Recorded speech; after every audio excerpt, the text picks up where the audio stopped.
అందరం కలిసి మనం కాపాడే ప్రయత్నం చేయాలి. దాని తర్వాత ఎవరి ఫెయిల్యూర్ ఉంది ఎవరిదో తర్వాత తీసుకొని విమర్శించుకునే ప్రయత్నం చేద్దాం. సార్ ఎన్నికలు కూడా ఇక్కడనే ఉంటున్నాయి.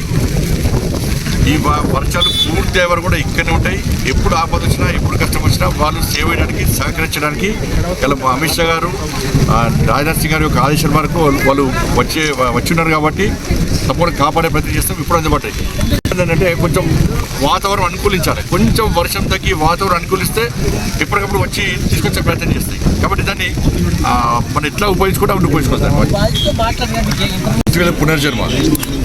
ఎందుకంటే అనుకోకుండా వాళ్ళు గట్టిగా ఉంటారు కాబట్టి ఇంకా తర్వాత మనకి ఫ్లో రాలేదు వస్తే చాలా ఇబ్బంది పడేటం. కాబట్టి ఆల్రెడీ కొంత ఒకతను ఇప్పుడు పుట్టుకపోయాడు వారి కోసం ఆశ కోసం చూస్తున్నాం కాబట్టి పునర్జన్మ వీళ్ళకి.